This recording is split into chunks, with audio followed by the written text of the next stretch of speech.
the heck?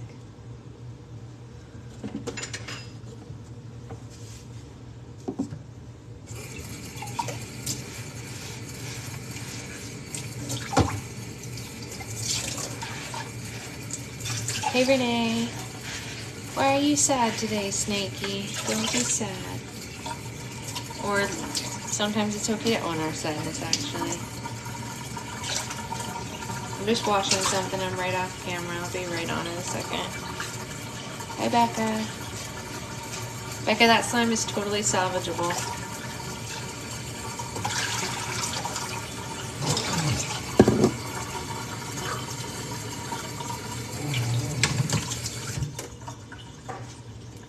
Morning. Hey, friends. How's everyone doing? Your husband's being a brat. Uh-oh. Uh-oh. I brought him to the kitchen and mixed it. It seems like it'll be all right. Yeah, exactly, Becca. That's totally normal. Honestly, if it's not left out for too long, almost all of them are salvageable. That's what I always tell everyone. Most slimes are fixable. Not all. Hey, Grace. I'm on early because I was like, what if we could finish the book today? You know? Like, what if we could? What if we could? Last day in San Diego and figuring out what to do with brunch. Ooh, brunch. The rest of it was insanely sticky because it was super cold room. Yeah, so that's the thing. Sometimes you can just, like,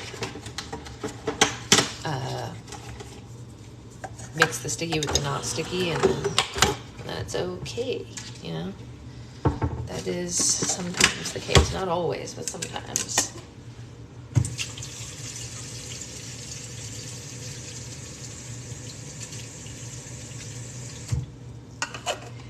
Because it's Saturday,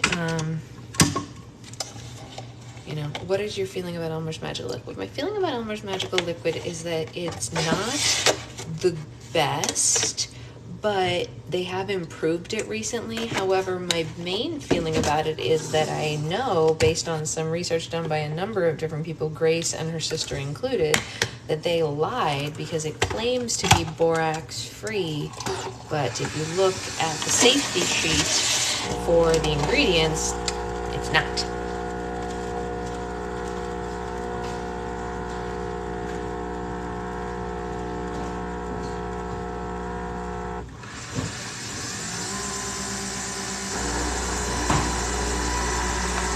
I don't know how they're getting away with it, but, you know.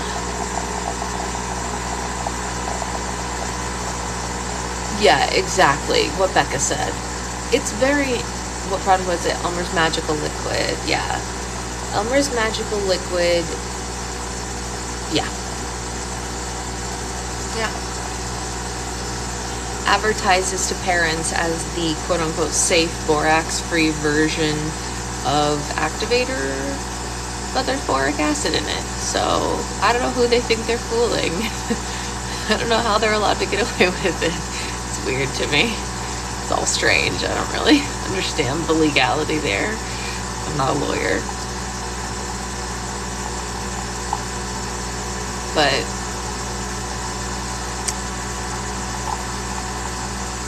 yeah, they're literally Big Glue. Elmer's Magical Liquid comes in crunchy. I know, right? Yeah, they're getting away with it on a technicality. I know. They write borax free, but it has boric acid in it, so it's like, you know what I mean? Such a sneaky thing to do. That was easy off to Hillgard. Ooh, crepes. Delightful. I'm gonna use my handy dandy cupcake cup. Does Elmer's wish they invented slime? Like, why are they so salty? You know, that's a great question. I'm sure they do wish they invented slime. I'm sure. I don't know. I'm sure that's a very good question, Grace. I'm sure they wish that. I am sure they wish that. All right. Let's do this thing. You guys want to see how our Monstera baby is doing? Look at little Leaf. He's so pretty. He's so cute. I've always wondered where you can make slime with nail glue or super glue. You know, you cannot. You cannot make slime with nail glue or super glue because they are not PVA glues, which stands for polyvinyl acetate. They are not those kinds of glues, and you need a PVA in the glue to be able to make slime. Yeah. PVA pipes, that'd be amazing. Yeah, Des, I get that. No, yeah, totally. Boogers either. Those also don't have PVA in them. You can't make slime with boogers, you guys. Generally speaking, the human body does not naturally produce PVA, so any bodily fluid is not going to be, yeah. Yes, polyvinyl alcohol, acetate, PVA can stand for both. Does glitter glue even work? Yes, glitter glue does work. Glitter glue does work, yeah. What else? What else works? Wood glue works. All of the regular glues work. Gorilla Glue does not work. Not the brand, but the type of glue. Gorilla Glue does not work. The brand Gorilla Glue does have wood glue that works.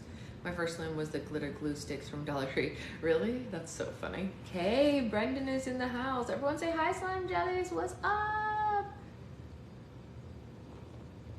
She probably came on here expecting to see some slime stuff, but instead we have a Christmas tree and a book. Glow in the dark Elmer seems to work. Yeah, it does. We use that at Slumo. Tree is gorgeous. Thank you. I love it so much. All the glitter glues in Finland are like jelly. They're like jelly here too, oddly enough. I wanted to make rainbow slime, but I didn't want to invest yet. I figured Dollar Tree was acceptable. You're right. You're totally right. I got in trouble in middle school for selling crayons and slime. Of course you did, Destiny. Only you, hustler since day one. Yes. That's hilarious. I wish that slime had been a thing for me to sell when I was in middle school. That would have been A+. I'm going to see Mamma Mia today at the Pantages. Oh my gosh, wait, Nissa, did I know that you live in the area? The Pantages is like around the corner from me, practically. Hey, Brian. I kind of want to get, not this season because I didn't like the season very much, but next season I'm thinking about getting a season membership. No, they haven't, but if they want to talk to me, I would do something with them, obviously. Hey, Liz. Oh my God, I need to tell you and Renee what Max just did, but I think it'll get filtered or banned. Text us. Don't get yourself banned, Becca. Don't be doing stuff like that. This child. Listen, you be nice to my nephew. Don't you be putting my nephew down. Oh, no Betty Bands.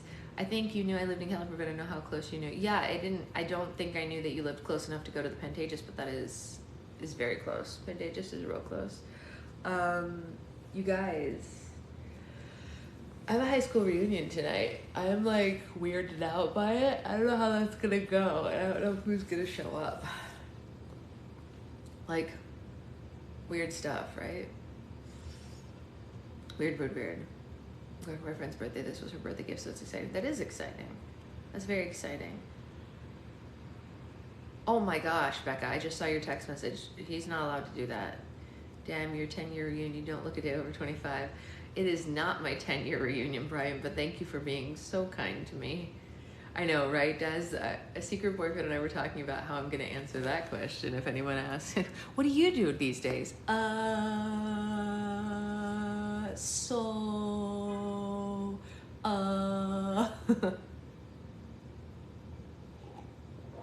Oh, Grace, that's not true.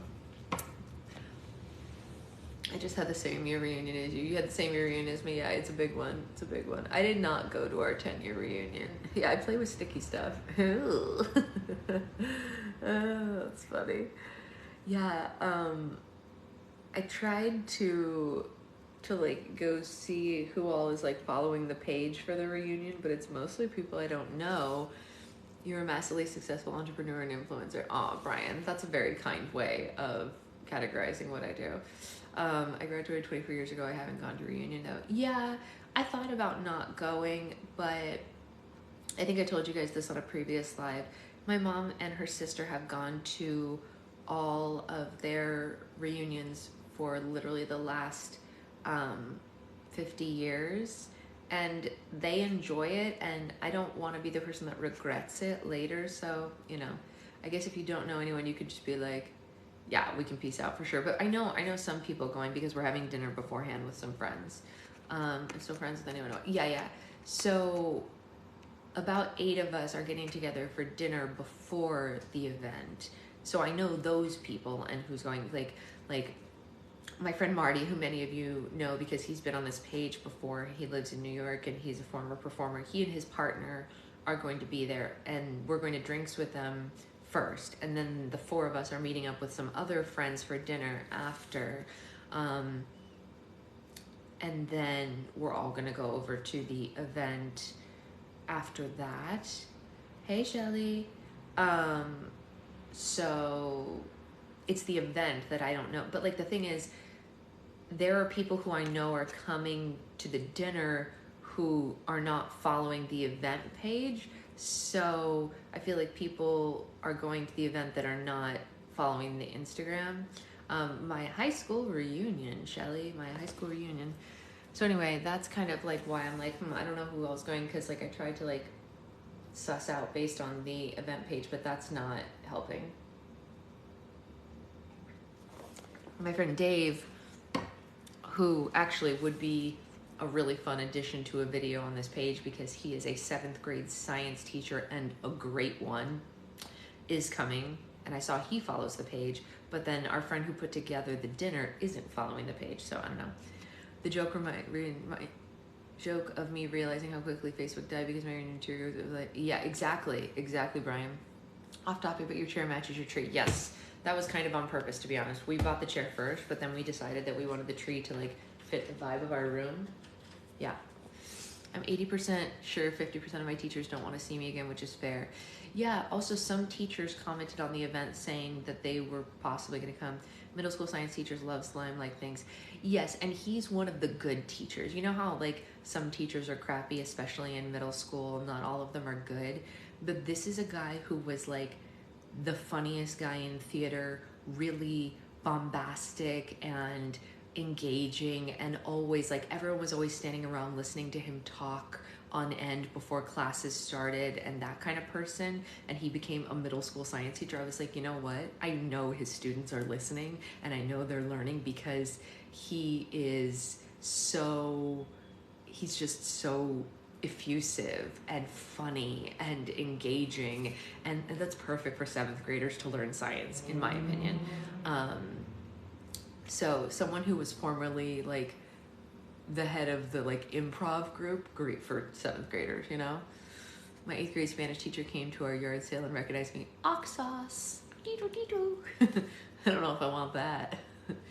I've kept in touch with some of my teachers.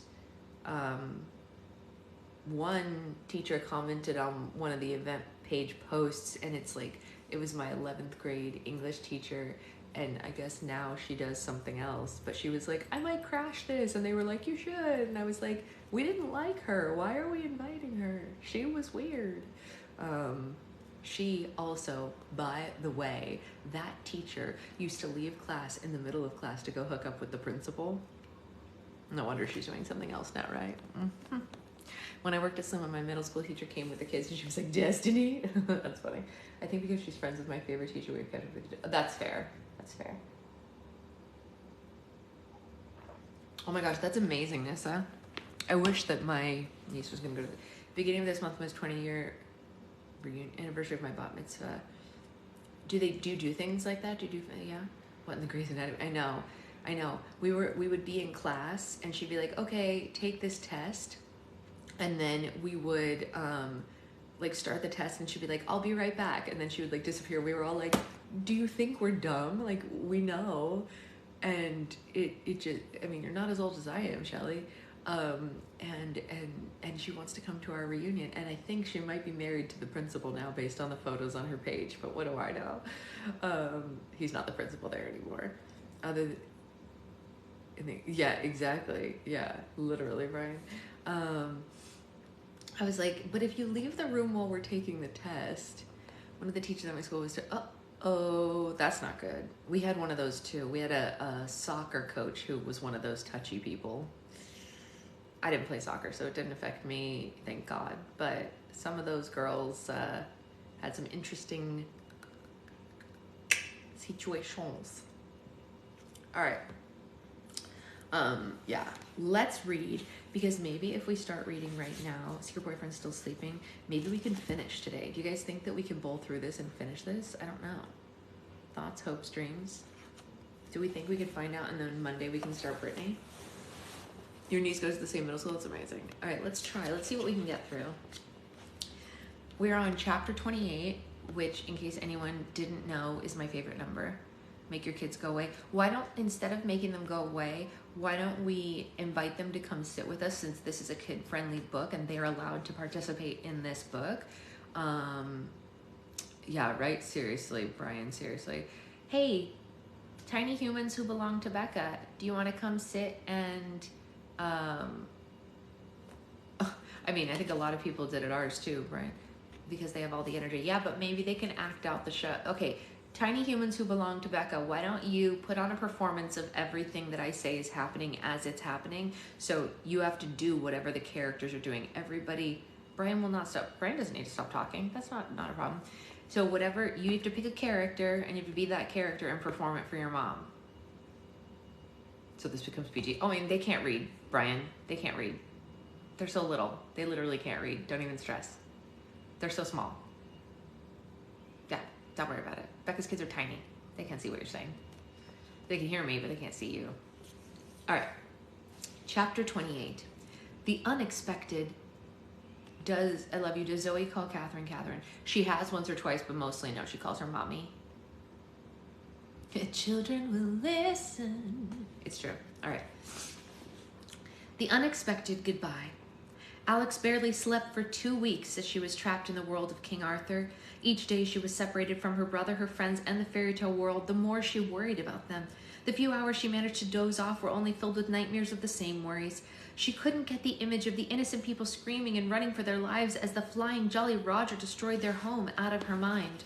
It was a complete blessing that she had Arthur to distract her, otherwise her helplessness may have driven Alex insane. In fact, the time she spent with him felt like a 2-week-long dream, and like all good dreams, Alex didn't want to wake up from it. The more time they spent together, the more they enjoyed each other's company. Alex felt closer to Arthur after just 2 weeks than to anyone she had ever known. After every kiss, affectionate glance, and loaded smile, Alex felt the need to remind Arthur that she would be leaving soon, but nothing could stop their growing attachment. There were times when Alex daydreamed about staying in Arthur's world. What if she pretended the fairy tale world and the other world didn't exist? Could the fairy tale world defeat her uncle's army without her? Could she live with the guilt of abandoning her friends and family? Alex was ashamed of even thinking about it. She knew it wasn't a possibility. They spent every night together on the hill as the potions soaked up the moonlight, and usually they fell asleep apart, but by morning woke in each other's arms. However, on the night before her departure, Arthur wasn't shy about cozying up to her. "You know I'm leaving tomorrow," Alex said. "I know," Arthur said, "but I'm going to pretend that tonight can last forever." "Forever sounds nice," she said. It was the first night that she didn't have nightmares. Instead, the dream she lived during the day continued through the night as she slept. The morning arrived much sooner than she expected, and Alex awoke and realized that Arthur wasn't lying beside her. She sat up and looked around on the hill, but there was no sign of him. "Arthur?" Alex called, but there was no answer. She gathered the potion and searched the woods nearby, but she couldn't find him anywhere. Alex found it very odd that Arthur would leave her on the hill alone. She headed back to Merlin's cottage with hopes of finding him there. Mother Goose and Lester were the only ones at the cottage when she arrived. "Morning," Mother Goose said. "Is the potion ready?" It should be after a zap of magic," Alex said. "Have you seen Arthur? I can't find him."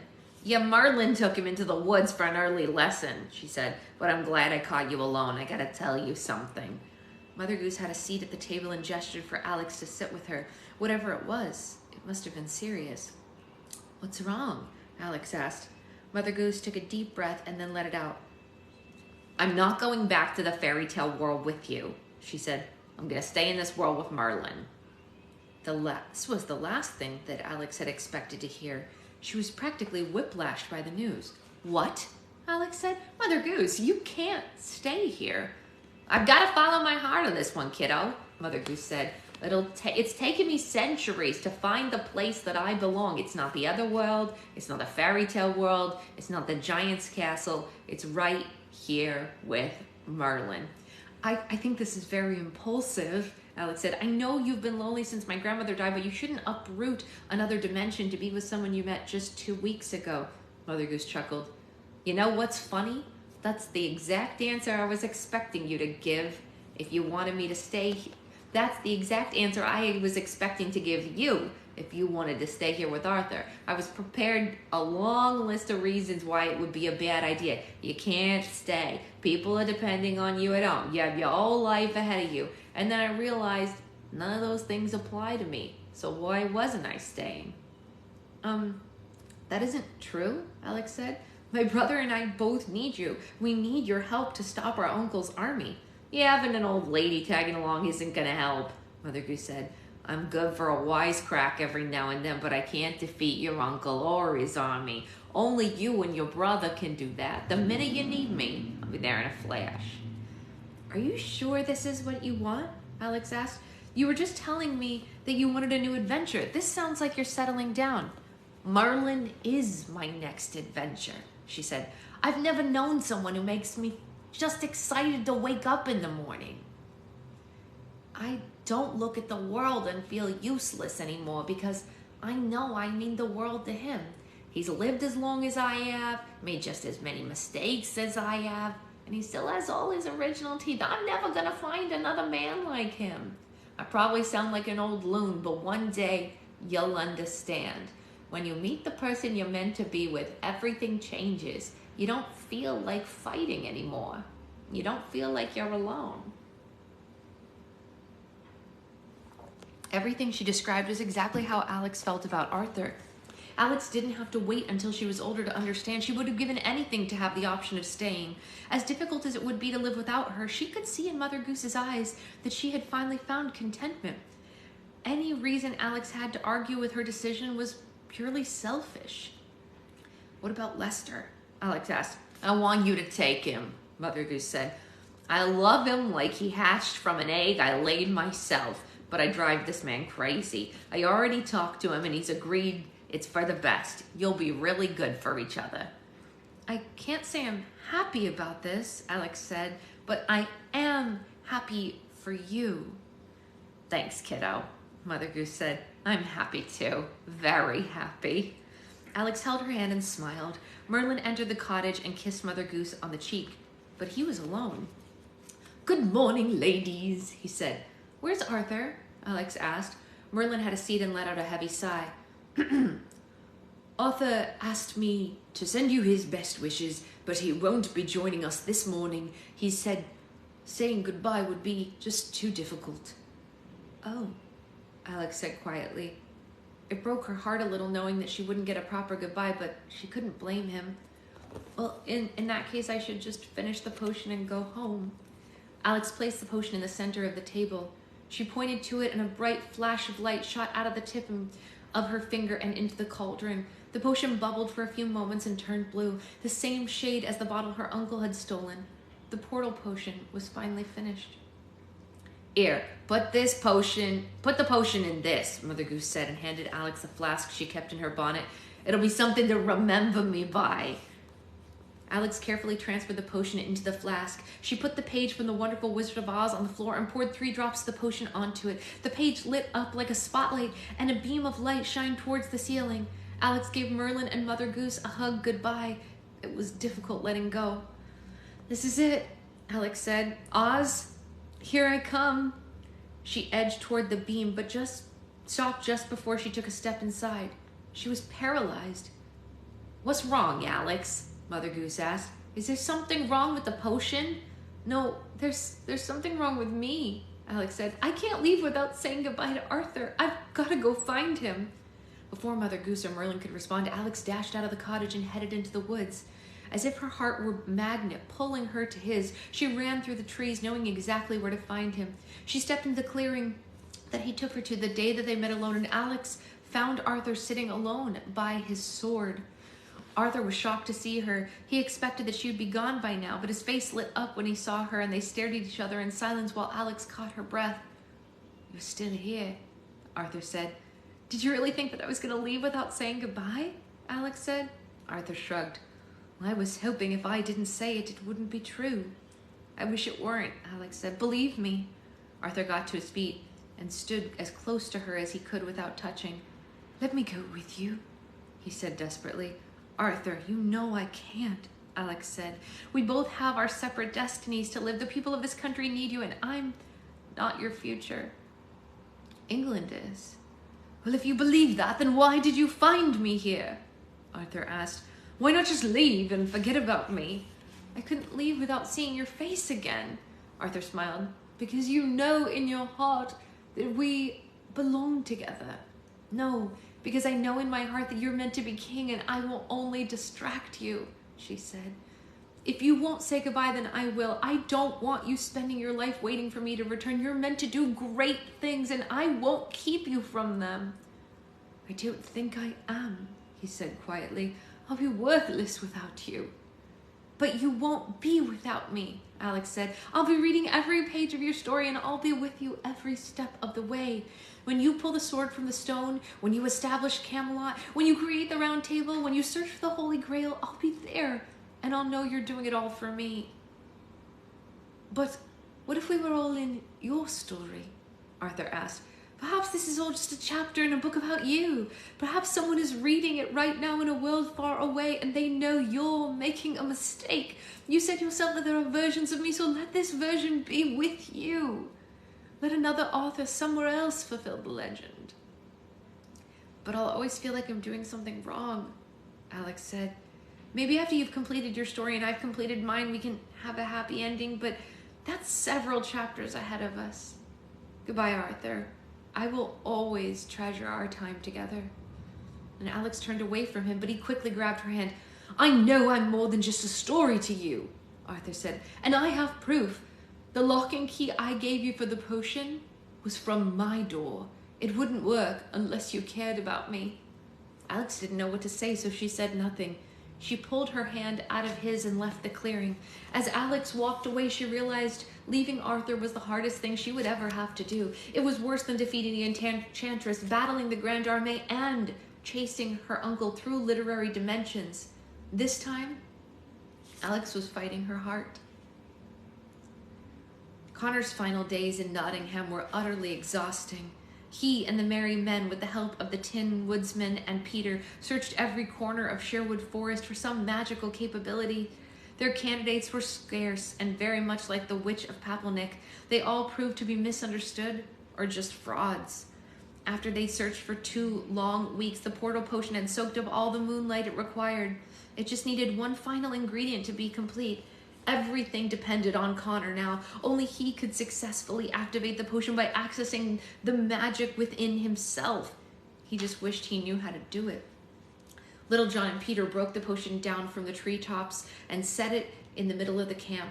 Connor nervously paced in front of it and bit his nails. He had no idea how he was going to pull this off. All the men gathered around and watched him think it over. "Well, what are you going to do?" the Tin Woodsman asked. Wait, sorry, I read that wrong. Jeez. "Well, are you going to do it?" the Tin Woodsman asked. "Does it look like I have a choice?" Connor said. "How are you going to do it?" Peter asked. "That's what I'm trying to figure out," he snapped. "The sorcerer is frustrated," Robin Hood announced. "Can you guys look away for a second?" Connor asked. "I can't concentrate while I'm being watched." The men did as he requested, but still glanced over their shoulders every now and then when he wasn't looking. They didn't want to miss anything. Connor closed his eyes and tried to find the magic within, but he didn't know where to look. His sister always said magic was in her heart, but girls usually referred to their heart when they talked about everything. Maybe Connor's magic existed in his head or his stomach or his left knee. That hurt a little today. Was that where his magic was?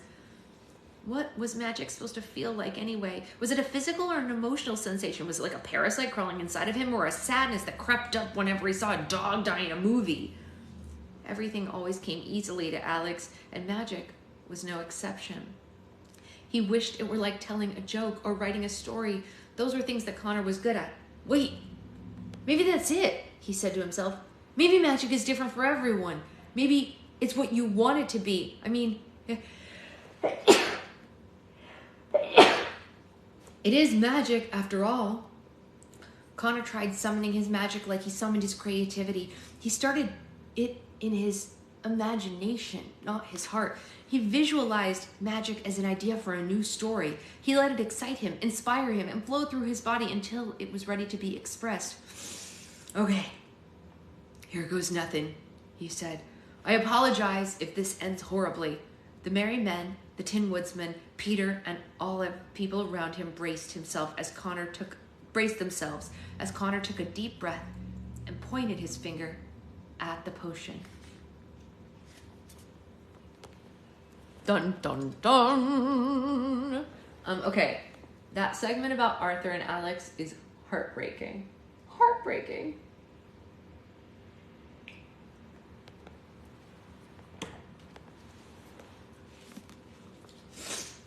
This is chapter 29. Yes, the potion. This is called Another Moon, Another Midnight. It's the last midnight. Sorry, oh my gosh. If Brian is still in here, that was for you. If Brian's not in here, you all know I have musical theater throw up and I can't help myself. I hear words and songs go bleh, like that. Chris Coffer knows musicals. He probably did it on purpose. Another moon, another midnight.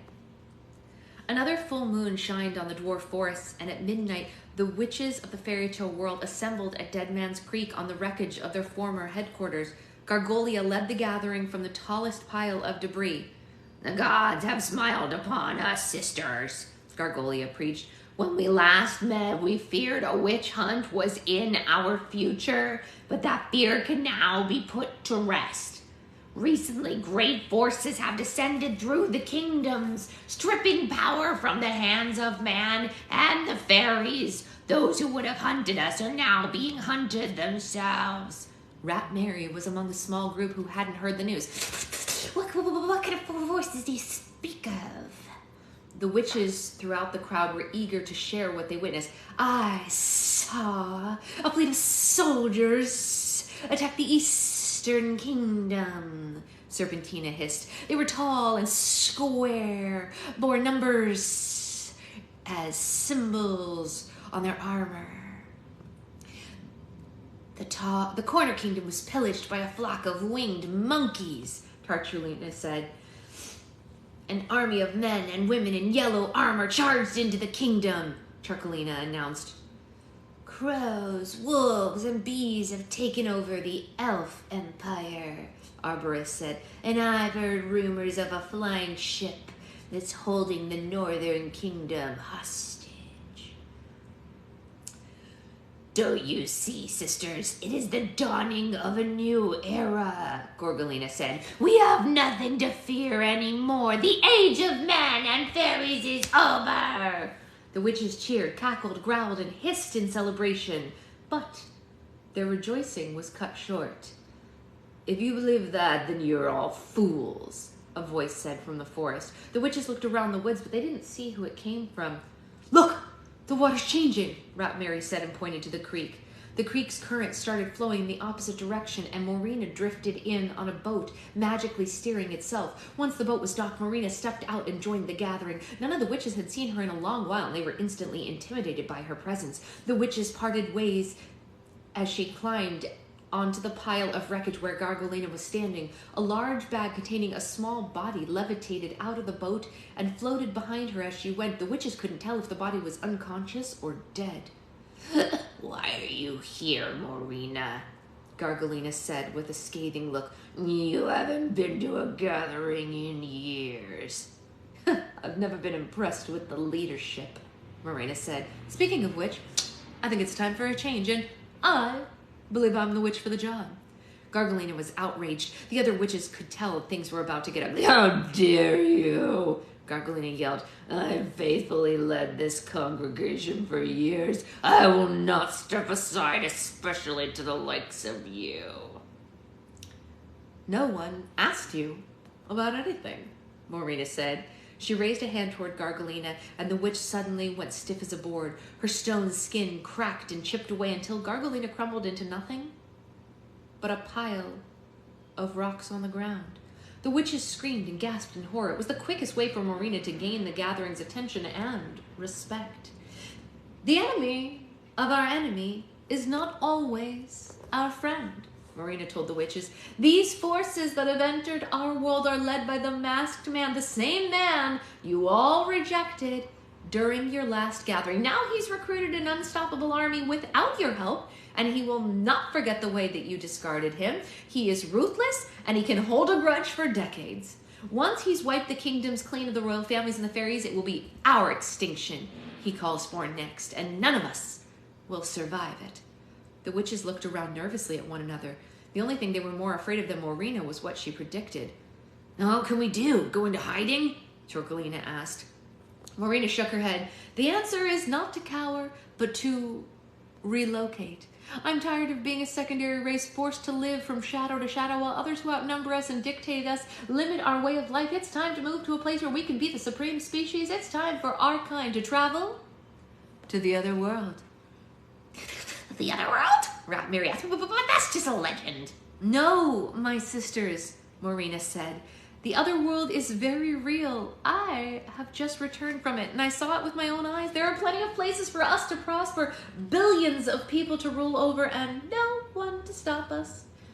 The idea of such a world intrigued the witches, but they had their doubts. "How do we get to the other world?" Serpentina asked. "There are portals hidden all over the world left by the late fairy godmother," Morena said. "I found one in the woods of the Eastern Kingdom that the Grand Armée entered from, but given the white magic the fairy godmother used to create the portal weakened and exhausted me.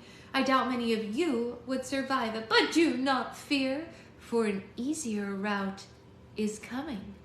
I foresaw in my crystal ball that the worlds are about to collide, and when they do, a grand doorway will form and offer us easy access to the other world." "What about the masked man?" Arborist asked. "Wouldn't he follow us and conquer the other world himself?" "Oh, luckily I have a plan for that," Marina said. The floating body fell to the ground, and she removed the bag from it in one swift pull. It was a sleeping little boy with dark hair and pale skin and rosy cheeks. It was Emmerich Hemmelsbach.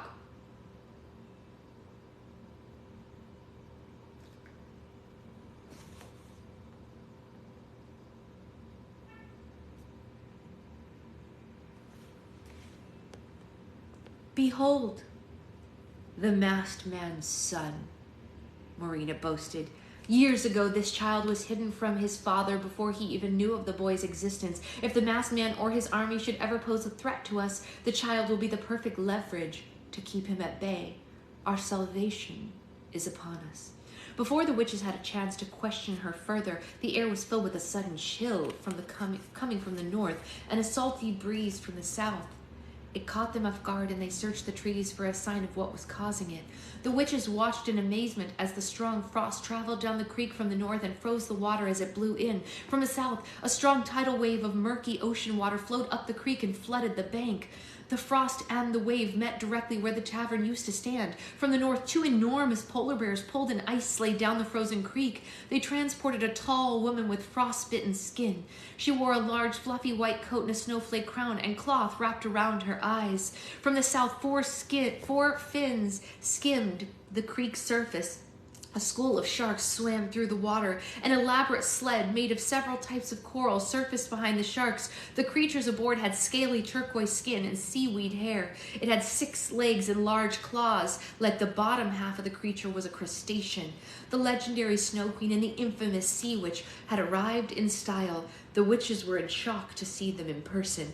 They stepped out of the creek and walked up the wreckage to where Marina stood. The Snow Queen was blind and used a long icicle to guide herself, not caring who she unintentionally stuck with it. The Sea Witch stroked a cuttlefish in her arm and glared at the other women around the creek. Marina may have been intimidating the other witches, but they were terrified to be in the presence of the Snow Queen and the Sea Witch. They bowed as they passed. Even Marina gave a shallow nod. "Your Excellencies, what brings you to the woods tonight?" she asked with a quiver in her voice. You're not the first witch to see the other world as a potential home, Morena. The Snow Queen growled in her raspy voice. It's been a passion project of the Sea Witch and mine for hundreds of years. But despite the approaching doorway, crossing over will not be as easy as you think. You underestimate the other world, the Sea Witch hissed. It's a world without magic, but a world that possesses technology far beyond your comprehension. They will use it against us the moment we try claiming their home as ours. Morena didn't appreciate being publicly discredited. Have you come out of seclusion just to prove me wrong, or is there a way that we can overcome the other world's defenses? She asked in a spiteful tone that made the other witches nervous. Snide smiles grew across the Snow Queen and the Sea Witch's faces. We must create a weapon, the Snow Queen said. Something the other world won't stand a chance against, the Sea Witch hissed. What kind of weapon? Morena asked. Not what, but who, the Snow Queen said. Years ago, the Sea Witch and I almost succeeded in creating it. We cursed a very powerful fairy known as Asmina, but the late fairy godmother's former apprentice. The curse disturbed her emotions, causing pain to intensify 1,000 times stronger than anything else she felt. Tortured by heartbreak and overwhelmed by despair, she eventually became the Enchantress and wreaked havoc on the kingdoms. We put the idea of conquering both worlds into her head, and she spent the majority of her life attempting to, the Sea Witch hissed. However, she was defeated by a fairy known as Alex Bailey, the fairy godmother's late granddaughter. Interestingly, Alex is a child of both worlds and therefore has the potential to be more powerful than the Enchantress ever was. So, the Snow Queen and I have set our sights on her.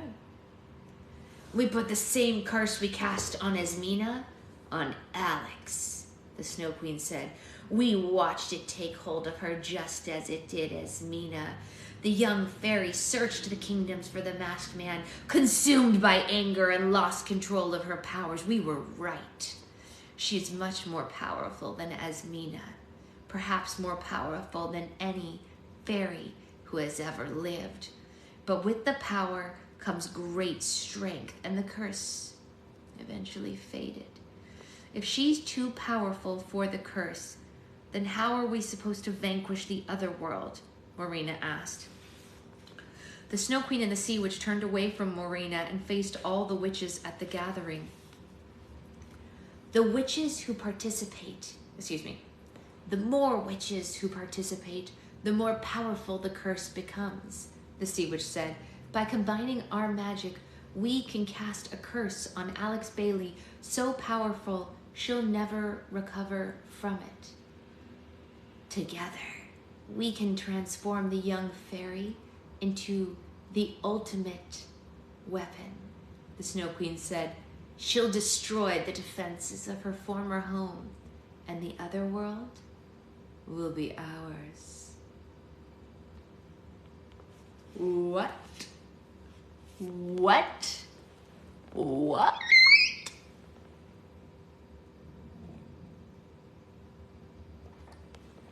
That is Wild Town. Wild Town. Crazy. Crazy, crazy, crazy. Guys, we're at chapter 30. This is it. This is it. I gotta tell you guys, the next book has to be a continuation. You have to stop cleaning for that. I know. This is crazy. We're at chapter 30. This is the end of the book. There's no way there can be a resolution. The next book has to be the resolution. Wow. We're gonna lead this off on like the biggest cliffhanger ever.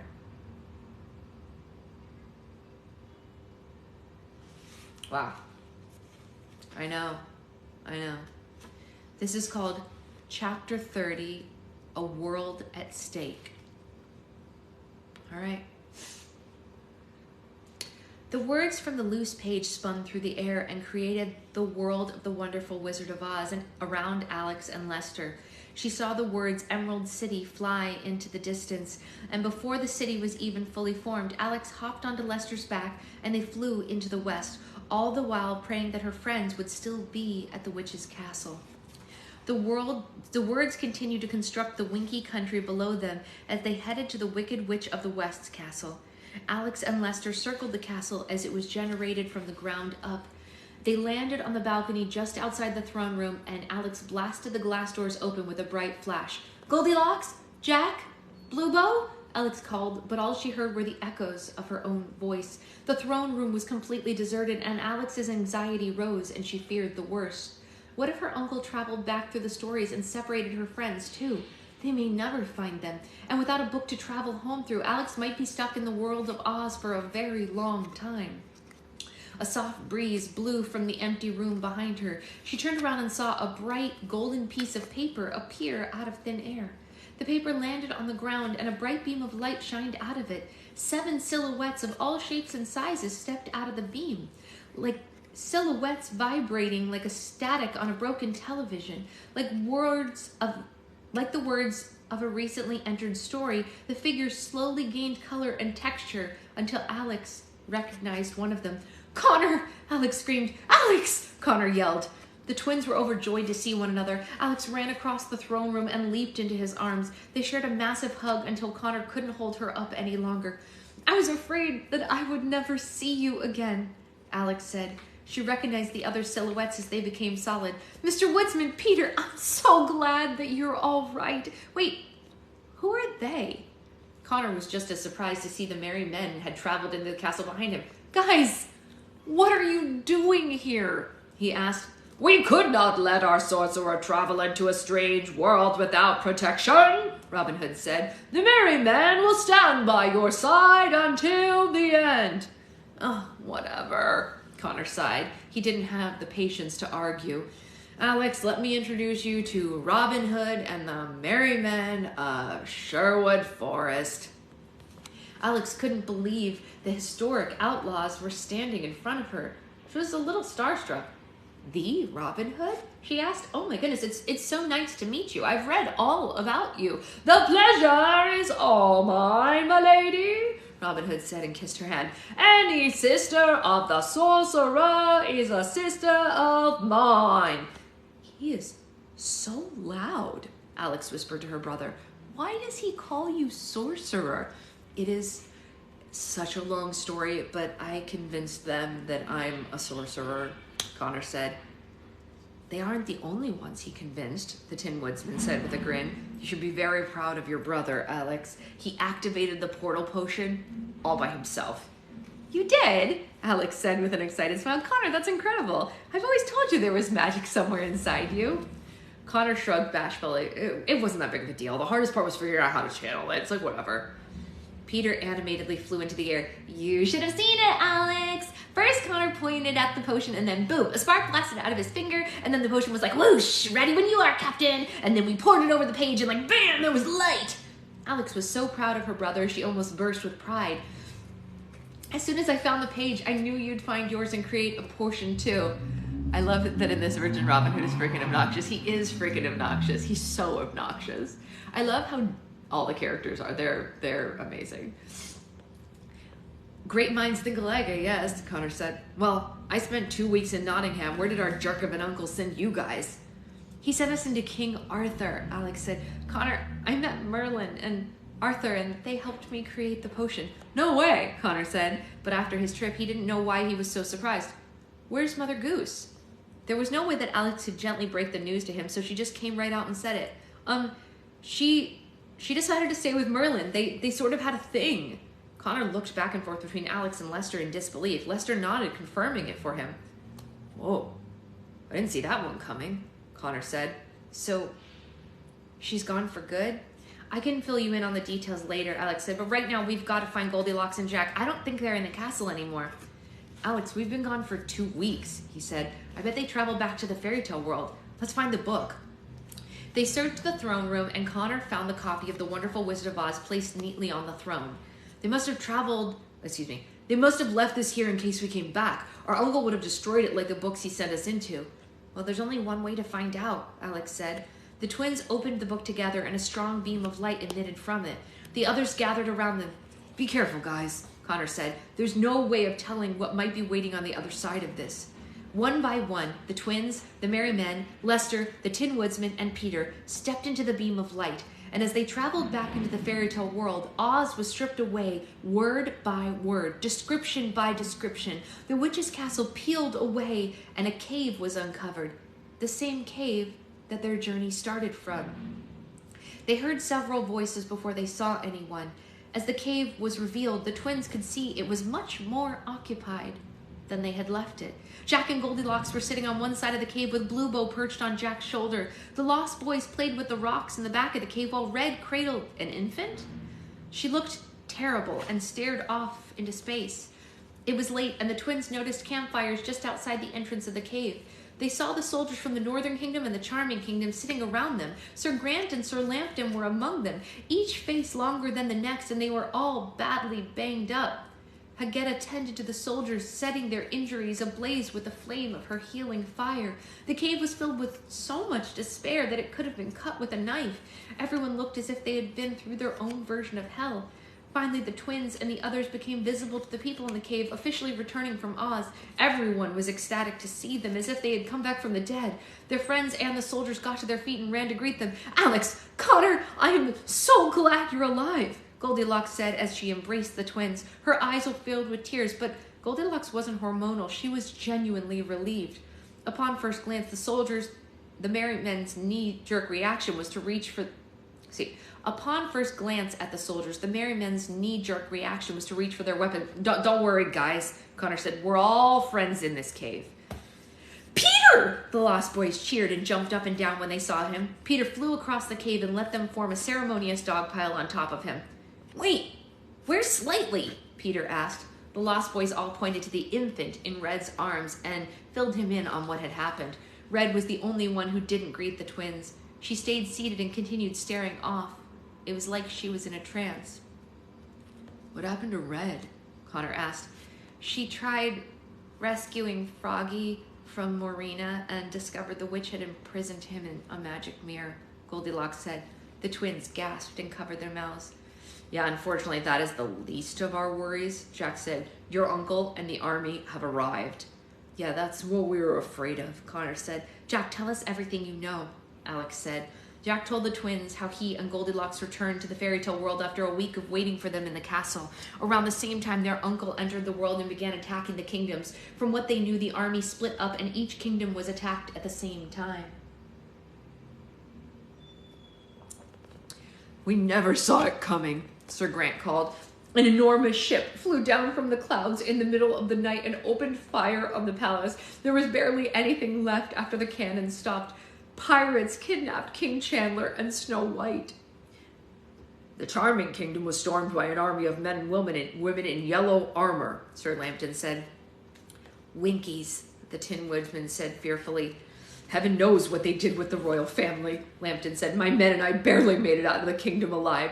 We found Sir Grant and his men in the dwarf forest, and Jack found us all there. We've all been hiding out in this cave ever since. The twins were taking deep breaths so they wouldn't become sick. And what about the other kingdoms? Connor asked. We assume the same happened to them, but we haven't made contact, Jack said. And the fairies? Alex asked. No one's heard from them either, but it's possible they were hit first, Goldilocks said. The first thing your uncle did when he arrived was free the prisoners from Pinocchio prison. All the soldiers from the Grand Armée and the criminals that aided them were once again under his command. Alex and Connor exchanged horrified looks. Their biggest nightmare had become a reality. We need to get to the fairy kingdom and find the council, Alex said. Connor and I will leave straight away. Everyone needs to stay in the cave until they hear from us. You can't leave, Lambton said. The masked man's army is everywhere, even in the skies. There's no way that you'll go undetected, even if you fly on this bird. The twins glanced at Lester and he gulped. We won't be traveling by land or sky, Alex said. I will transport us magically. Are you sure about that? Connor asked. Last time I suggested that, you had hesitations. We don't have a choice anymore, Alex said. Come on, let's not waste any more time. The twins embraced and Alex counted to 3. They disappeared from the cave with a bright flash of light. Alex transported herself and her brother somewhere outside, but they weren't exactly sure where. The air was filled with smoke and the ground was littered with debris. "Connor, look!" Alex gasped and pointed in the distance. "It's the fairy palace." The fairy palace was almost unrecognizable. Its trademark glow had faded away, and most of it had been blown to smithereens. The garden had been destroyed too, and that too was covered with an ashy coat of dust. The statue that had been erected in their grandmother's memory lay in pieces on the ground. Alex and Connor both became very teary-eyed at the sight. There was no sign of life anywhere. They hoped the fairies had fled in time to save themselves, but if the council had been inside during the attack, it wasn't likely. The Hall of Dreams, Grandma's chamber, it's all gone, Alex cried. "Let's see if we can find anything inside," Connor said. They walked across the dusty earth and quietly climbed into the palace ruins. Everything was so damaged. They couldn't tell what anything was anymore. The only room they could identify was the Grand Hall, and that was just because of its size. As soon as Connor and Alex entered the hall, 7 figures came into view, and the twins quickly dived behind a fallen pillar. The air was still hazy from the attack, and they couldn't see who or what the figures were. "Alex, I don't think they're moving," Connor said. "You're right, they're not people. They're statues," Alex said. "That's odd. There weren't statues in the hall before." The twins walked deeper into the grand hall to get a closer look. The statues looked frightened and they were awkwardly positioned as if they were trying to run from something. The longer the twins stared at the faces of the statues, the more familiar they became. "Oh my God," Connor said. "Alex, these aren't statues, it's the council. They've been turned to stone." Emeralda, Xanthos, Skylene, Tangerina, Rosetta, Violetta, and Coral were all hard to identify now that they were all the same color stone, but Connor was right. It was too much for Alex to bear. She ran to the side of the room and became sick. "What could have done this?" she asked. "I don't know," Connor said and rubbed her back. "Alex? Connor?" a little voice said from somewhere in the palace. The twins saw something hovering nearby on a windowsill on the other side of the hall. They were relieved to see that it was Trix. "Thank you, Kyle." She was covered in dust and her wings were mangled, and it was making it difficult for her to fly. "Trix, I'm so happy to see you," Alex said. "What happened here?" Connor asked. "The palace was attacked by a flying ship," she said. "What turned the council into stone?" Alex asked. "A horrible monster," Trix said, and she trembled at the thought of it. "What kind of monster?" Connor asked. "I didn't see it," Trix said. "I was so scared I closed my eyes and I hid, but Noodle and Merkle, they weren't so lucky." Trix gestured to the windowsill, and the twins saw her friends had been turned to stone too. Like the council, they also looked terrified, and they were positioned like it happened while they were trying to escape. "Trix, what happened to the monster?" Connor asked. "It left with the pirate ship," Trix sniffled. "And what happened to all the other fairies?" Alex said. "Some hid in the forest, but I'm not sure what happened to the others," she said. "Trix, I want you to hide in the forest too," Alex instructed. "Get away from here and find some place to hide until it's safe again. We're gonna figure something out." Trix nodded and flew off as fast as her wings would carry her. "Connor, I think our uncle has recruited creatures beyond the realm of literature," Alex said as she glanced around the statues. "This looks like something from mythology. I don't know how we're going to stop him." Maybe Kyle was right. Wow. Alex took a seat on the windowsill while Connor paced in front of her. They spent an hour in total silence as they tried to think of ways to save the fairy tale world. Connor suddenly stopped in his tracks and looked up towards one of the remaining towers of the palace. "The South Tower survived the attack," he said to himself. His eyes suddenly lit up and Alex knew it was an idea forming in his head. "Well, what are you thinking?"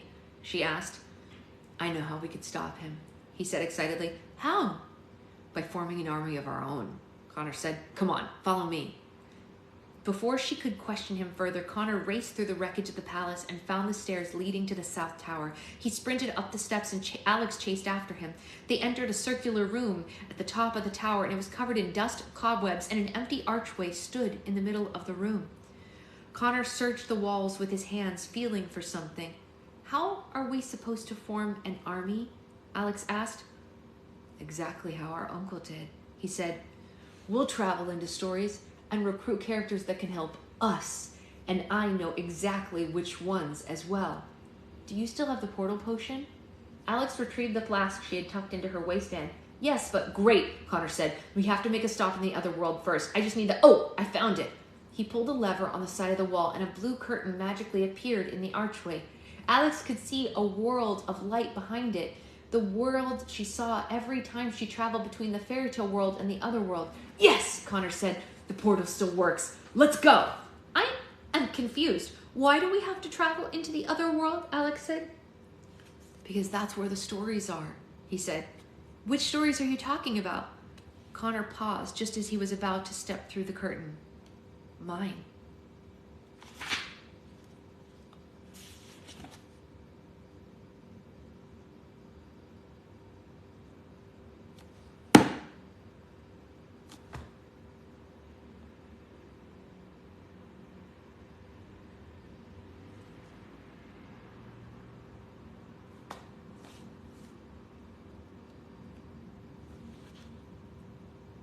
That's the end of the book, you guys. That's it. That's the whole friggin' thing. This is just like a preview of the next book and a thank you. Apparently, just so you guys know, the inspiration behind Mother Goose was his friend Polly Bergen. So I wonder if she sounds like the voice I gave. Wow. The next one's called An Author's Odyssey. And, okay, the next chapter that it gives is chapter 7, so we can't even read the preview. I'm waiting for Spider-Man to show up. That's really funny. Tell Kyle maybe he will. But we can't read this because it's chapter 7. We can't just read chapter 7. Oh. And then turn the page for a sneak peek of the book that started it all. Land of Stories, a treasury of classic fairy tales. Oh my gosh, that's going to be a new one too. Wow. Maybe we should... I don't know. Why would they give us 7? You can't read without us, Renee. How dare you? I'm going to read this really quickly because this seems important. Introduction. A note to all storytellers. Imagine a world with magic. Now imagine this place is home to everything and everyone you were told wasn't real. Imagine it has fairies and witches, mermaids and unicorns, giants and dragons and trolls and goblins. Imagine they live in a place like enchanted forests, gingerbread houses, and underwater kingdoms, or castles in the sky. Personally, I know such a place exists because it's where I'm from. This magical world is not as distant as you think. In fact, you've been there many times before. You travel there whenever you hear the words, once upon a time. It's another realm where all your favorite fairy tales and nursery rhyme characters live. In your world, we call it the Land of Stories. For those of you familiar with the fairy tales, I'm known as the Fairy Godmother. I'm best remembered for transforming Cinderella's raggedy clothes into a beautiful gown for the princess ball, but I won't give anything else away in case you haven't read it. You'll be delighted to see it's the first story in this treasury. I understand this may come as a bit of a surprise. It's not every day that you learn a place like the Land of Stories exists outside of one's imagination, although it shouldn't be that shocking if you think about it. After all, if fiction is inspired by mythology and myths are just embellished legends and legends are exaggerated history, then all stories must have an element of truth to them. And I can assure you that the fairy tale world is as real as the book you are holding in your hands. You're probably wondering how the stories of the fairy tale world became so prevalent in your world. Allow me to explain, for I am entirely to blame. Many centuries ago, I discovered your world by accident. After a long and wonderful career of helping people like Cinderella achieve their dreams, I was only eager to do more. So one day I closed my eyes, waved my magic wand, and said, I wish to go someplace where people need me the most. When I opened my eyes, I was no longer in the Land of Stories. When I first arrived, your world was enduring a time known as the Dark Ages, and there couldn't be a better description. It was a period consumed with poverty, plague, and war. People were suffering and starving, and they were very doubtful that conditions would get any better. I did what I could to help the people I met. I treated the sick. I fed the hungry, and I even tried to stop the violence throughout the land. Unfortunately, nothing I did prevented the disease and destitution from spreading. However, it wasn't interaction that your world needed, it was inspiration. In a world dominated by ruthless kings and warlords, the idea of self-worth and self-empowerment were unheard of. So I started telling stories about my world to entertain and raise spirits, especially the poor children's. Little did I know that it would become the world's greatest contribution of my life. I told stories about cowards who became heroes, peasants who became powerful, and the lonely who became beloved. The stories taught many lessons, but most important, they taught the world how to dream. The ability to dream was a much needed introduction to hope. It spread like a powerful epidemic. Families passed the stories from generation to generation, and over the years, I watched their compassion and courage change the world. I recruited the other fairies to help me spread the tales from the land of stories around the world, and the stories became known as fairy tales. Over time, we asked writers like the Brothers Grimm, Hans Christian Andersen, and Charles Perrault to publish stories so that they would live on forever.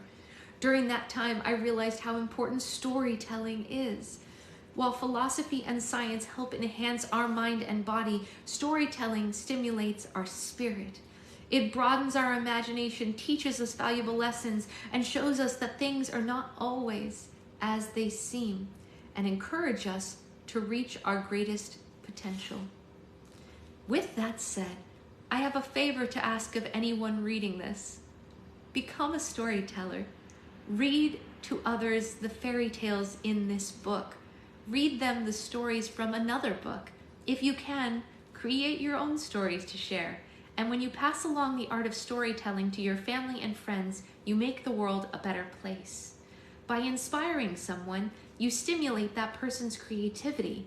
And when someone is gifted with creativity, he or she inherently holds the source of progress and prosperity. Creativity is the simple but powerful ability to make something from nothing. And it just so happens that making something from nothing is the definition of magic. Become a storyteller and help us keep the fairy tales alive. Even if people don't believe in it, never let the world forget what magic represents. Wherever there's a storyteller, there will always be hope. Thank you, and may you all have a happily ever after. With love, the Fairy Godmother. Oh man. Woo! Woohoo! Woohoo! Woo!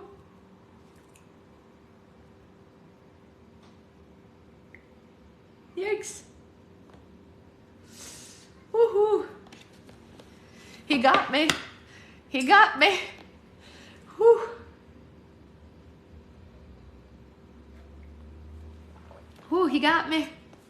He got me.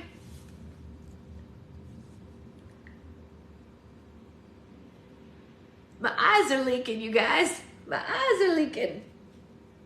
Well, isn't that just really something? Isn't that just really something? Well, thank you. I'm glad that you think it's beautiful. If that doesn't describe our book club in a nutshell, I don't know what does. We're telling stories. We're doing our best to inspire people. We're doing good, you guys. We did it good. We did it good. Oh, we're doing a good thing. That makes me feel so like it was amazing, right? It makes me feel so warm and fuzzy because I feel like that description was exactly me too, Nikki, me too. Do you guys know it's almost our year anniversary of our book club? It's kind of a big deal. I feel like we should do something special for the year. I don't know what. We started in January. We read our first book together in January. It's kind of a big deal, right? I know, right? I know. We've had a book club for a year, you guys. We have been doing this almost every single morning for a year. I think that's pretty amazing and pretty cool that that came, yeah. I think, Renee, a lot of the people who are in the book club, you should make commemorative bookmarks. Wait, that's a great idea. I would love to gift everyone bookmarks. I think that means I found your page basically as book club started. Yeah, exactly. A lot of people did. A lot of people did. Just right after that, Becca. Yeah. Isn't that crazy? Isn't that crazy that we've literally been doing this for that long? Yeah, you did, Anya. You did really early. We've all been together almost a full year. It's pretty great. We did. We started with the Jody book in January. Hey, Stephanie. And Stephanie's been here a long time as well. Stephanie, we were just talking about how it's almost our year anniversary. We do need a slideshow commemorating the books. Oh my gosh. Should I make a compilation video of like a little, oh no, I don't have access to all that. They disappear after 90 days. Wait, some of them are on YouTube. I joined late, but I'm happy. Oh, listen, we'll take anyone as they come. As the book said, stories are important. Renee found you to defend my gift giving. That's right. Renee found me to defend your gift giving. That's right. And I have the one of those cups lives in the car and one of them lives in the slime room. I have to have cups everywhere. It's just a thing. It is what it is. Yeah, we should do something. I don't know. We should do something. What do we want our anniversary book to be? Well, I mean, we'll probably get through at least another book, if not two. I don't know. Defend from the Trolls became a troll. The best troll. Renee's our favorite troll, you guys. So we're reading Brittany's book next, and then I will purchase the next Land of Stories in the meantime, of course. And then, yeah, let's do a theater book to commemorate. Have fun at your reading. I gotta go. Bye, Nissa. We'll see you later.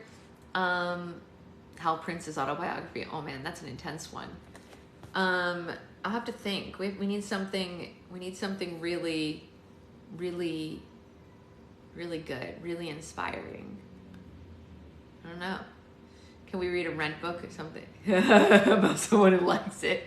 We could read Anthony Rapp's autobiography or his memoir. Let's do some research and we'll find something. I've already read that, but I'd read it again. We'll find something good. Let's see how fast we get through Brittany's book because we don't know what will be in January. That's a really good question. 5 is shorter.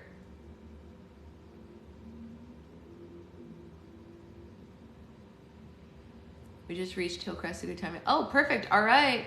And pretend you're okay. Oh, Anya, we love you. Thank you. I'm going to go and get some slime made because I'm hoping to, not hoping, I am mailing out the advent calendars coming up here shortly. Book Club has definitely broadened all of our reading lists, I think. There are 6 books? Really? Oh, I guess the 7th or the 6th book wasn't made yet when this, because it says the author's Odyssey and companion books. There's 3 companion books, but it's showing only, what's after the author's Odyssey? You have it? What's it called? It's not shown on here.